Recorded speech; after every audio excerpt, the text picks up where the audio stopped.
Hola, ¿qué tal? Hoy hablaremos sobre un tema que es de suma importancia y sí, estoy hablando de la Revolución Mexicana. En este tema participaremos con la presencia de mi compañero Hernández Medina Eric, Silva Velázquez, Fernanda Evelyn. Bueno, para comenzar, la Revolución Mexicana fue uno de los movimientos políticos, económicos y sociales ocurridos en América entre los años de 1910 y 1920. Comenzó el 20 de noviembre de 1910. El ideal para los jóvenes era desplazar la dictadura porfiriana de 30 años. Los obreros soñaban con una legislación que les ofrecía un mínimo de protección contra los abusos de los poderosos. Los campesinos querían tierras. Si hubiera tenido una ideología bien definida, pudo ser de igual trascendencia que la Revolución Francesa o la rusa, y servir de pauta para la liberación de muchos de los pueblos. Varias de las causas que descendieron el estallido de la Revolución Mexicana se agrupan que son en las económicas, sociales y las políticas. Hablaré sobre las cuestiones económicas. Para empezar, la cuestión agraria.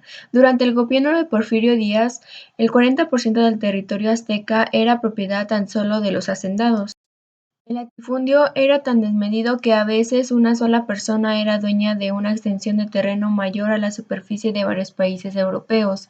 Así, el general Terrazas poseía el norte de México en predio de 24 millones de hectáreas.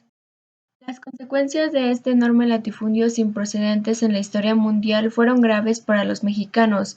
Provocó la decadencia de la agricultura, porque los propietarios se encontraban desvinculados de la tierra, lo dejaban en manos de brutales e ineptos administradores que mandaban a latigazos a los campesinos y abusaban de las mujeres e hijas de los peones.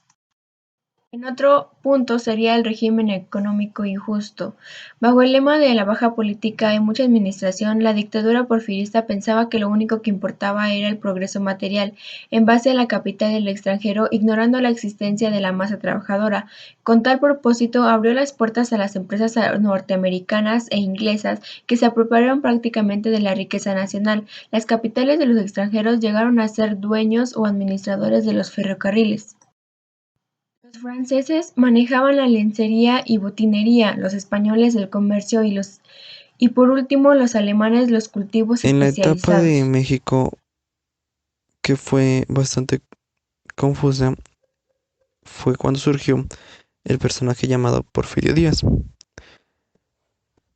Este personaje, que bajo el lema paz, orden y progreso, logró obtener un puesto alrededor de 30 años en el poder.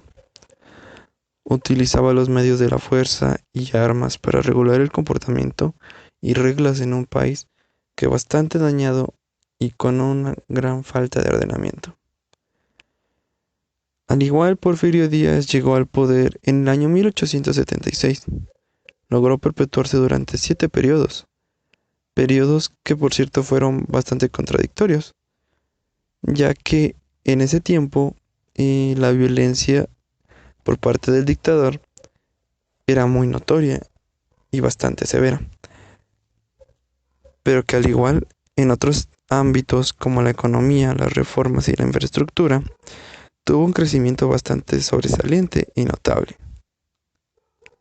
Para el año 1908, Porfirio Díaz decide y aclara estar cansado de ejercer el poder, momento en el que Francisco Madero toma la oportunidad y se vuelve candidato en la plataforma antireeleccionista. Mm, En el año 1915 se da la noticia de que Porfirio Díaz muere en París. Gracias a esto se dan distintos movimientos y reformas en un corto tiempo, como fue el Plan de Ayala y la Constitución de 1917. Y de los principales personajes fue Emiliano Zapata y Pancho Villa. Gracias a ellos tuvo un progreso notorio y muy positivo hacia los campesinos. Con la muerte de Zapata y de Pancho Villa, los campesinos tuvieron un golpe bastante fuerte, Ya con esto, el gobierno norteamericano presionó para que las reformas fueran implementadas rápidamente para evitar nuevos problemas.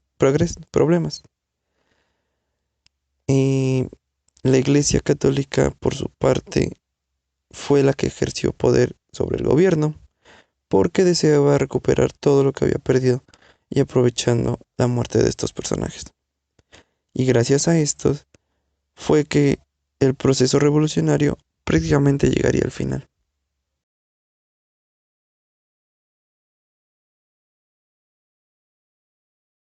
Yo les voy a hablar de las causas sociales, y una de ellas era la ausencia de legislación laboral, ya que no había una legislación que apoyara a los obreros o campesinos, y las huelgas estaban prohibidas. Aquel campesino que se quisiera poner en contra o pedir un salario mayor o una jornada mínima, ya que éstas duraban 12 horas, él era castigado severamente, y los puestos estaban ocupados por norteamericanos y no por mexicanos. Otra causa era la pobreza campesina, ya que los trabajadores ganaban 25 centavos diarios, y aparte de esto tenían que comprar sus productos en la tienda Raya, la cual elevaba 3 veces el precio del producto.